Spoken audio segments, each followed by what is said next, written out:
जय माता दी। स्वागत है आप सभी का मेरे राधे कृष्ण ब्रजधाम यूट्यूब चैनल पर। श्वेते ब्रसे समारुणः श्वेताम्बरधरा शुचिः महागौरी शुभम ददान महादेव प्रमोदतः। माँ दुर्गा की 8वीं शक्ति का नाम महागौरी है। दुर्गा पूजा के 8वें दिन महागौरी की उपासना का विधान है। इनकी शक्ति अमोद और सग फलदायिनी है। इनकी उपासना से भक्तों की सभी कार्य सिद्ध हो जाते हैं। ऋषि बोले, हे राजन, इस प्रकार मैंने देवी जी का उत्तम महत्व तुम्हें कह सुनाया। जिसने इस जगत को धारण कर रखा है वह देवी संसार के प्रभाव वाली हैं। वही देवी विद्या उत्पन्न करती हैं। उसी विष्णु की माया ने ही, हे राजन, तुमको इस वैश्य को तथा और भी विवेकवान जनों को मोहित कर दिया है। यह पहले भी मोहित थे, फिर आगे भी मोहित होंगे। इसलिए हे महाराज, तुम उसी परमेश्वरी की शरण में जाओ, क्योंकि वही देवी आराधना करने पर मनुष्यों को भोग एवं मोक्ष प्रदान करती हैं। मार्कंडेय जी ऋषि बोले, क्रौष्टुकी जी, इस प्रकार ऋषि की बात सुनकर राजा सुरत ने उत्तम व्रतधारी महाभाग मेधा ऋषि को प्रणाम किया। मेधा ऋषि को प्रणाम किया तथा ममता और राज्य आदि के हरण से दुखी होकर तत्काल ही वह राजा तप करने चला गया। वह वैश्वी नदी के समीप जाकर भगवती के दर्शनार्थ देवी भक्ति के सूक्त का तप करने चला गया।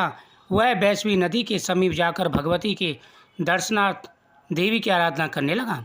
फिर राजा तथा वैश्य दोनों नदी के समीप मुक्तका से यानी मिट्टी से देवी की मूर्ति बनाकर प्रतिदिन पुष्प, धूप और हवन तर्पण आदि से धीरे धीरे थोड़ा आहार करते हुए निरार होकर एकाग्रता से देवी की उपासना करने लगे। एकरचित होकर वे देवी जी की आराधना करने लगे। उन दोनों ने बलि प्रदान के समय अपने अंगों की रुद्र का प्रोक्षण किया। इसी प्रकार स्वयं पूर्वक 3 वर्ष पर्यंत आराधना करते रहे।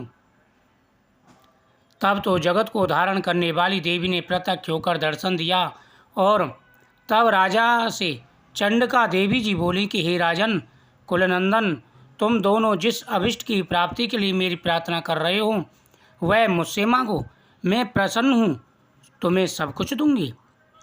मार्कंडेय जी बोले, तब राजा ने तो दूसरे जन्म में अक्षय रहने वाला राज्य मांगा और इस जन्म में शत्रु सेना का बलपूर्वक नाश करने के लिए अपने राज की प्राप्ति का वर मांगा। वैश्य का तो चित्त संसार से खिन्न हो चुका था, इसलिए उस बुद्धिमान ने उस ज्ञान का वर मांगा जिसके द्वारा संसार की अहता ममतात्मक आसक्ति नष्ट हो जाए।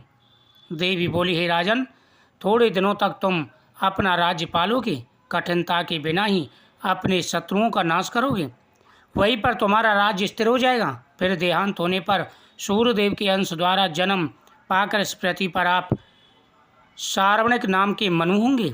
हे श्रेष्ठ वैश्य, तुमने जो उत्तम वर मांगा है मैं उस वर को देती हूँ। मोक्ष की प्राप्ति के लिए तुम्हें उस ज्ञान की प्राप्ति होगी।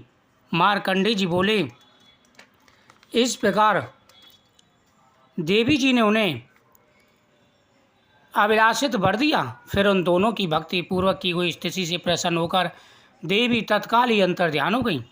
इस प्रकार वह क्षत्रिय श्रेष्ठ सुरत देवी से वर पाकर फिर सूर्य से उत्पन्न होकर सार्वणी नामक मनु होगा। माता की इस स्तुति का पाठ सभी के दुख कष्ट एवं भय का नाश करने वाला तथा रिद्धि सिद्धि और मोक्ष प्रदायक है। भगवती बोली, मैं रुद्र, वसु, आदित्य और विश्वदेव रूप से सर्वत्र विचरती हूँ। मित्र, वरुण, इंद्र, अग्नि और अश्विनी कुमारों को भी मैंने ही धारण कर रखा है। सोम, याम, विश्वकर्मा, सूर्य और ईश्वर नाम के देव मैंने ही धारण कर रखे हैं।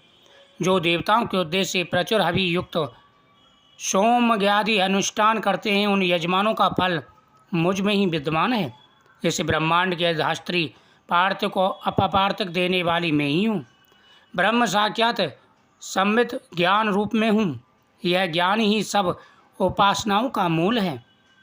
मैं ही अनंत जीवों में प्रविष्ट हूँ।